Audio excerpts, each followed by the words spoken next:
हुज़ूर नबी करीम अलैहिस्सलाम इरशाद फरमाते हैं जिसका मफहूम है, हजरत मूसा नबीना अलैहिस्सलाम ने अल्लाह की बारगाह में अर्ज की, ऐ मेरे रब, तेरे बंदों में से सबसे ज्यादा तेरी बारगाह में इज्जत वाला कौन है?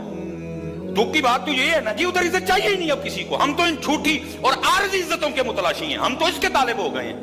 वो उस इज्जत के तालिब थे जो अल्लाह के दरबार से मिला करती थी। इसलिए सवाल किया, अल्लाह तेरे बंदों में तेरी बारगाह में ज्यादा इज्जत वाला कौन है? आगे से अल्लाह फरमाते, मेरे कलीम, मेरी बारगाह में ज्यादा इज्जत वाला वो है जो बदला ले सकता हो लेकिन फिर भी माफ कर दे। माफ किया करो यार।